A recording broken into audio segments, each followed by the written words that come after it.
Hello students, in this video now I want to explain about the gas state.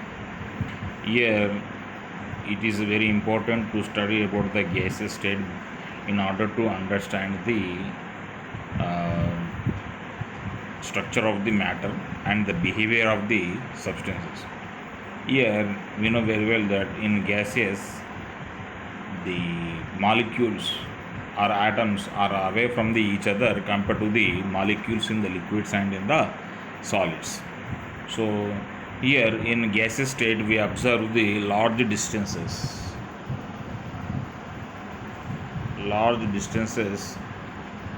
among the gas molecules like this.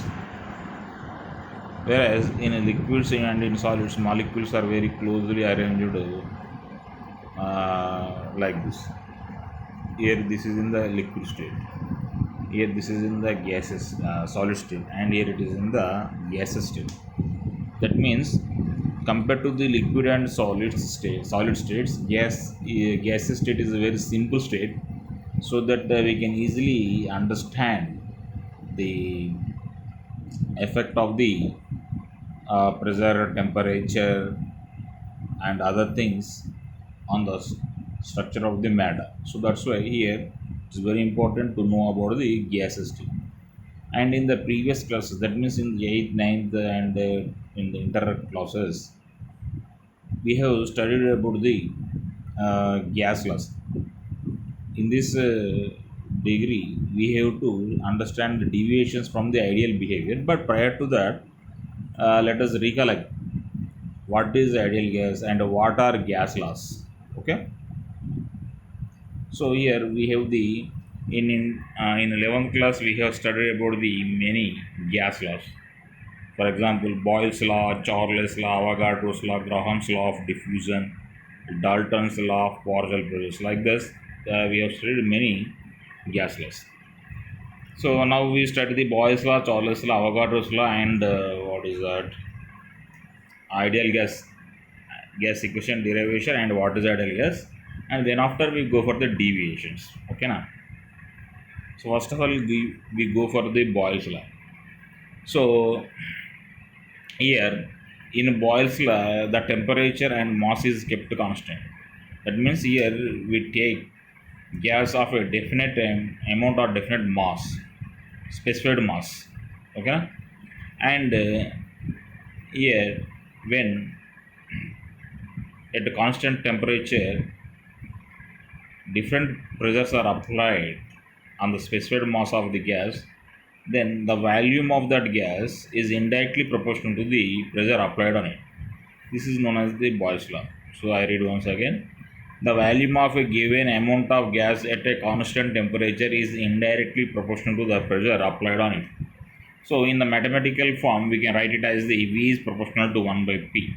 In bracket, we write mass and T as constants. And if we remove the proportionality, we would put constant. So then the equation becomes as P into V is equal to the constant K. In other words, we can write it as the P1 into V1 is equal to the P2 V2. Okay. So here it is similar to like this. Look here.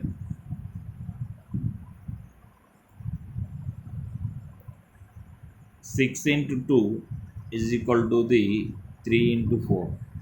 So it is like that.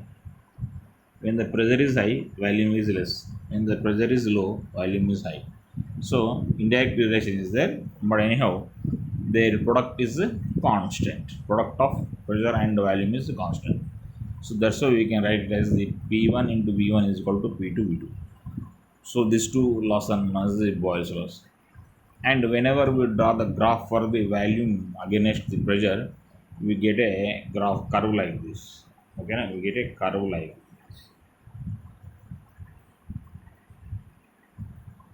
here.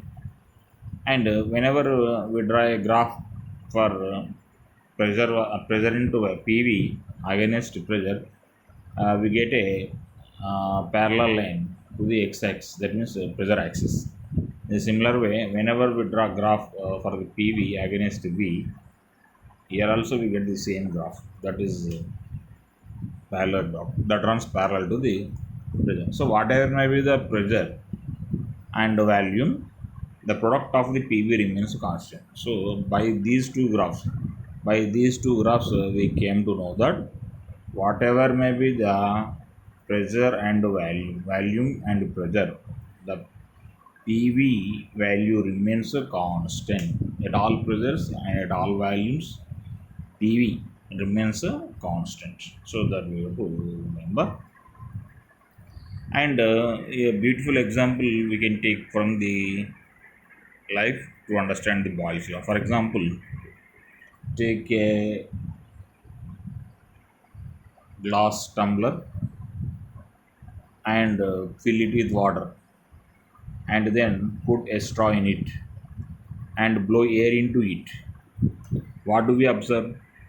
We observe the formation of the bubbles, no? And if we observe the glass carefully, we observe the small size bubbles at the bottom, and as the bubbles move upside, their size increases. We can observe this in the glass when we blow the air into that water. So this is beautifully expressed the Boyle's law.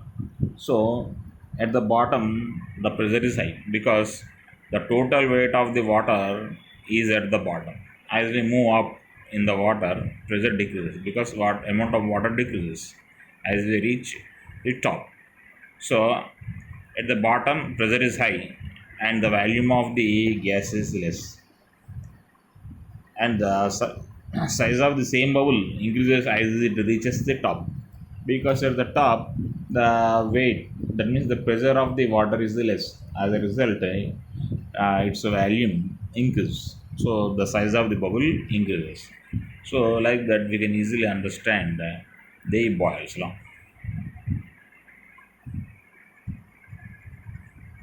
Now we go for the Charles law. So Charles' law says that the volume of a given amount of gas at constant temperature is directly proportional to the absolute temperature applied on it. So uh, in Boyle's law, temperature is kept constant, and whereas in Charles' law, pressure is kept constant, and the effect of temperature is studied on the volume. So here, as the temperature increases, the volume also increases. So this is Charles' law. So here simple temperature is not taken, absolute temperature is taken. So here V is proportional to the capital T, that is absolute temperature. Here this can be understood with a simple example. Here, in order to understand this one, what we have to do means we have to take a bottle, a glass bottle, and we have to attach it to a what is that, a rubber balloon. We have to attach a rubber balloon to the mouth of the glass, and then we have to keep this glass bottle made up of glass in the hot water. As the temperature increases, uh, the balloon inflates. It increases in the size, it inflates. So it happens because when the temperature increases, the air in the bottle expands. As a result, the rubber balloon, uh, the size of the rubber balloon increases. So like this we can easily understand the Charles law.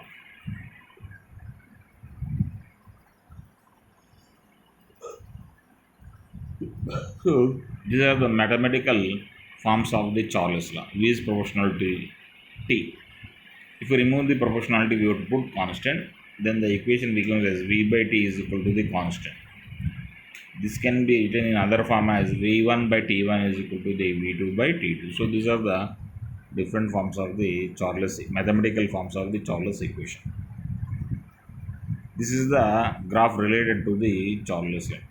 In the Boyle's law, I forgot to say that the graphs drawn for the pressure against volume are known as the isotherms, because there the temperature is kept constant, and the graphs drawn under the Charles law are known as the isobars, because here the pressure is kept constant. and here volume is increasing in this direction and the temperature is increasing in this direction. So as the temperature increases, volume also increases, but this is not a straight line, it is a curved line, as the temperature increases, volume also increases, as the temperature increases, volume also increases. This is known as a Charles law.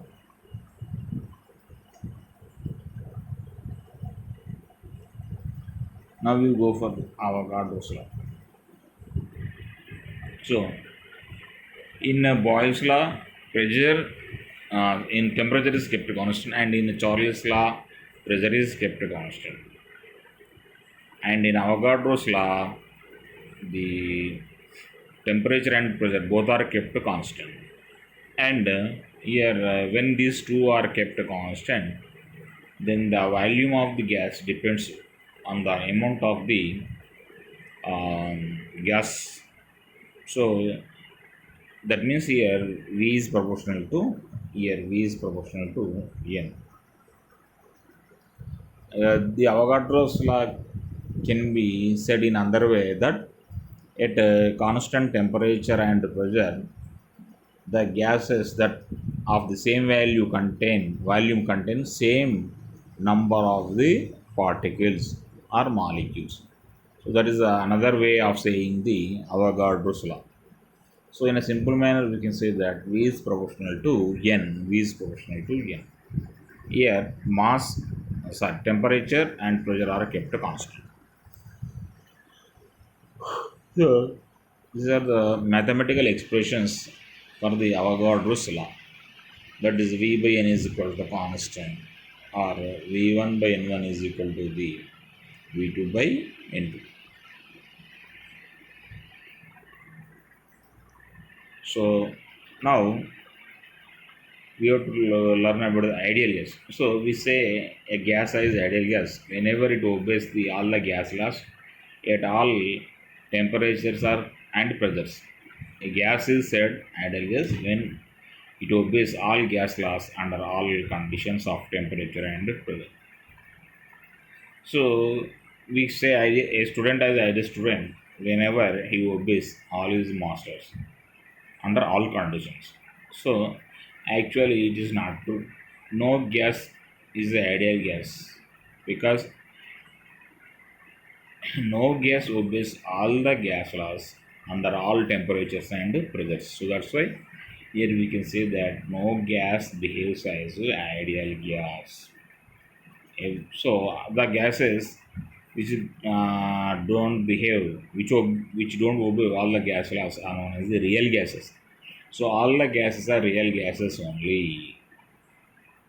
But real gases behave or shows the ideal behavior under certain conditions. What are they? We understand by understanding the deviations of the uh, ideal gas from the ideal behavior. So here uh, V is proportional to 1 by P is the equation obtained from the Boyle's law, and V is proportional to T is obtained from the Charles law. The equation V is proportional to N is obtained from the Avogadro's law. So if you club all these three equations, we get this equation V is proportional to Nt upon P. If we remove the proportionality, we have to put one constant, that is R. PV is equal to the, so now the equation becomes as PV is equal to the nRT. PV is equal to the nRT. P means pressure, V means volume, N means number of moles of a given gas, and T means temperature. Here R is known as the universal gas constant. R is known as the universal gas constant because its value is same for all the gases. It value does not depend on the nature of the gas and temperature and pressure of the gas. So that's why it is known as the ideal gas because its value is same. Its value is same for all the gases. So that's why it's known as ideal. sorry, universal gas constant. Universal gas constant.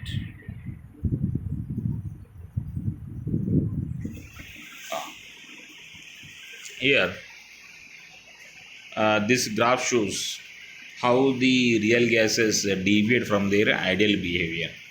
So first of all, under this we study the deviations from the Boyle's law.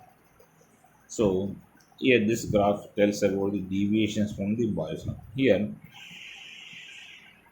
graphs for the pressure and volume product is drawn against the pressure.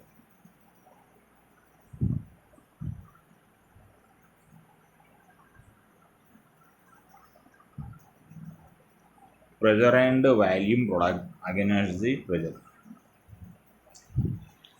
So actually in actual practice we have to get a parallel line like this. Already we have studied about this one. So this is the ideal behavior. The line that is parallel to the pressure line or a x line is a line related to the ideal behavior. But in actual practice, the graphs are different from the gases for the gases. So look at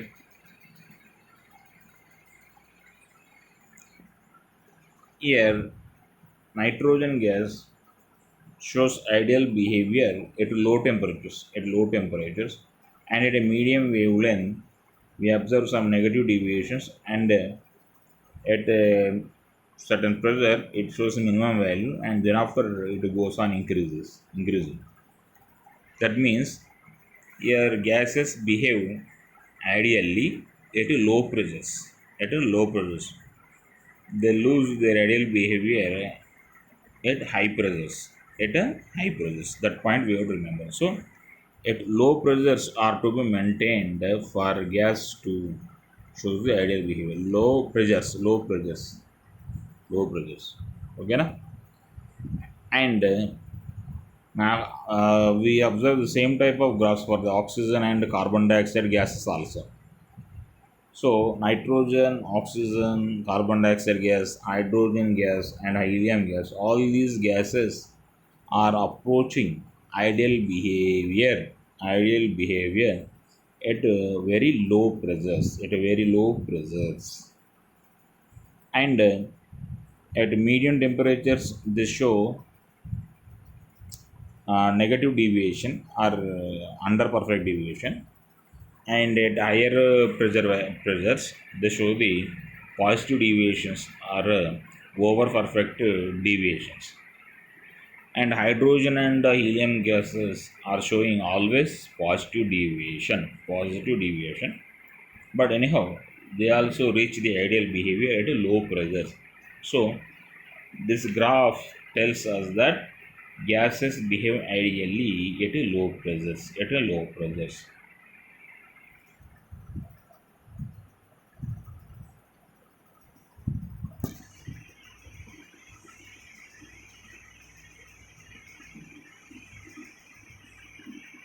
Above 400 bar, the product of PV increases continuously with increase in the pressure. In both the cases, the gases approach ideal behavior continuously. Now we go for the another concept under the deviation from the Boyle's law, that is the compressibility factor. Compressibility factor. Here we know ideal gas equation, that is the PV is equal to the nRT. This is ideal gas equation. PV is equal to the nRT. So for any gas, these two terms on the both the sides should be same. So if the two terms become same, then their ratio PV by nRT should be equal to 1. Should be equal to the 1. And this ratio P into V to the nRT is called as the compressibility factor. So now we call it as the Z. We represent it with the Z. Compressibility factor is represented with Z, and it is the ratio of PV to the nRT. PV to the nRT. If the gas is the ideal gas, then PV value and NRT value should be same. Then the graph drawn for Z should run parallel to the pressure graph. So like this here. So this is ideal behavior. So if the gas is ideal gas, then the compressibility graph runs parallel to the pressure graph. But in actual practice, gases don't behave like this. They behave ideally at low pressures. At a low pressures. Here, hydrogen, helium, nitrogen, oxygen, and all carbon dioxide gas, all these gases are reaching to the ideal behavior at a very low pressures. At a very low pressures. So that point here we have to remember. So PV graph and compressibility graph against pressures shows that gases behave ideally. They show ideal character at low temperatures, low pressures. Pressures should be very low, low pressures, low pressures. It should be maintained.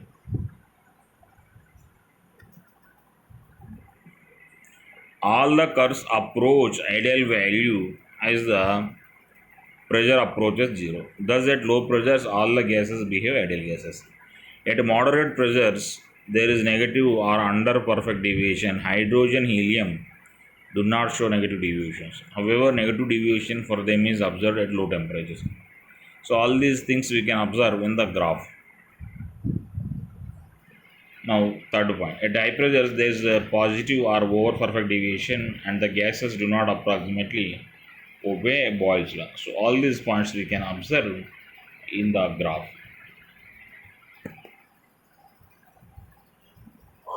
Yeah. Under Boyle's law, we go for the effect of temperature. Look here. So here under this, here the graphs for the compressibility factor against pressure are drawn. But for the same gas, here compressibility factor curves against the pressure are drawn for the same gas at the different temperatures. In the earlier graph, in the earlier picture, the graphs for the Z are drawn against P for the different gases at the same temperature. But here, for the same gas, at different temperatures are drawn. For example, here we can observe the Z graphs against pressure for the nitrogen gas at different temperatures. So here, the red line indicates the ideal behavior. This is ideal behavior. So here at low temperatures, we can see at low pressures negative deviations, and at high pressures we get a positive deviation at low temperatures. Low temperatures, and as the temperature increases, the negative deviation decreases, and positive deviation also decrease, and this line graph is coming close to the ideal behavior. So as the temperature increases, the deviations are going decreasing, and the graph is approaching the ideal behavior. That means this graph says that gases shows the ideal behavior at a high temperature. High temperature. So these are the two conditions we have to remember. A gas, to be an ideal gas, it should have low pressures and high temperatures. High temperature. So we can remember this as the high-tech Lakshmipati. High-tech Lakshmipati. High temperature and low pressures. Under these conditions, gases behave as ideal gases. High-tech Lakshmipati. High-tech HTLV. HTLV. With that shortcut, we can easily remember. And so look here. At low temperatures, negative deviation is observed, and the temperature increases. The dip in the curve decreases and at a particular temperature the curve becomes almost horizontal for a considerable range of the pressure. So we have observed all these points in the graph, in this graph. So as the temperature increases, the dip decreases and approach the gas, the dip, this dip decreases and the gas reaches to the ideal behavior. So that point here we said. According to now we go for the deviations from the Charles law. So according to Charles law, at constant pressure, the volume of a given mass of gas at 0 degrees centigrade should increase or decrease by 1 by 273 of its original volume for every degree centigrade rise or fall in the temperature. So according to Charles, for look here, if the volume of the gas, if the volume of the gas at 0 degrees centigrade is V, so and when temperature is increased from 0 to 1 degree centigrade, then the volume of the gas should increase by V naught. For example, we consider as V naught, V naught plus V naught by 273. So this much increase we should observe in the volume of the gas. For every 1 degree rise in the temperature, we have to observe 1 by 273 increase in the value, increase in its volume at 0 degrees centigrade. So, but Amagard, Andrew, and others found that this is only true at low pressures. So these fellows observed that these scientists observed that Charles Lie is good, is obeying good, obeyed good at low pressures only. As the pressure increases, considerable deviations is set in. So as the pressures increase, we observe the deviations. So the gases which are more easily liquefiable show higher deviations. So the gases which are easily liquefied shows the more deviations than the other gases.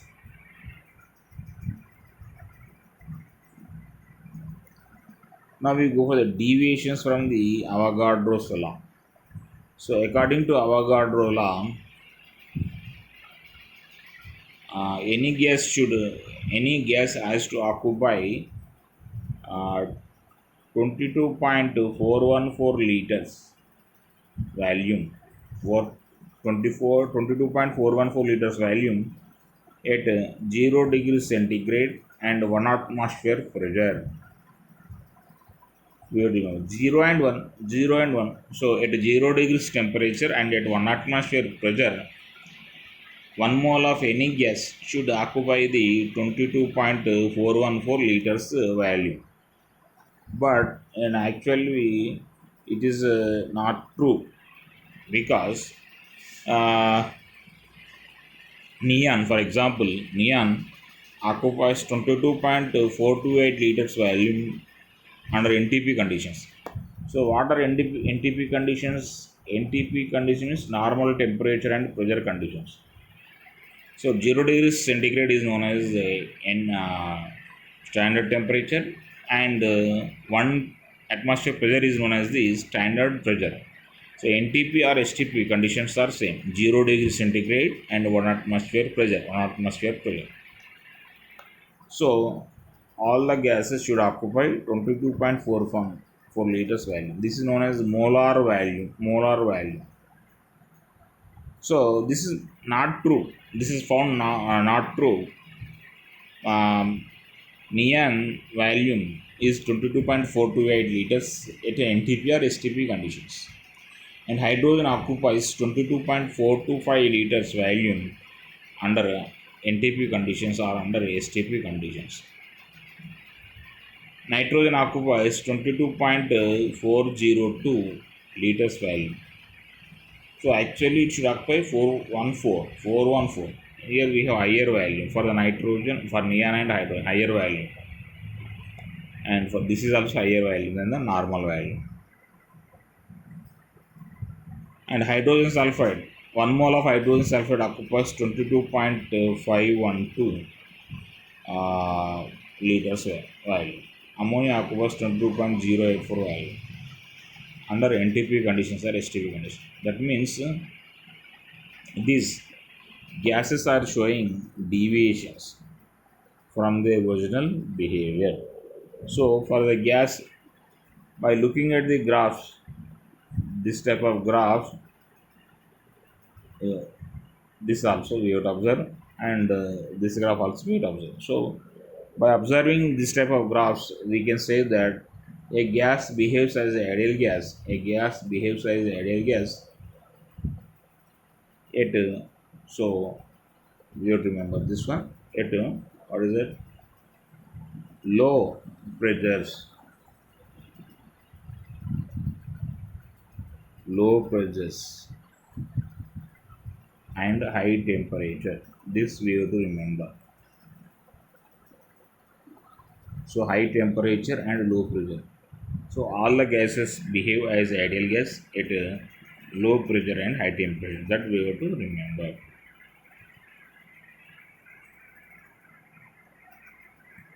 Thank you for watching.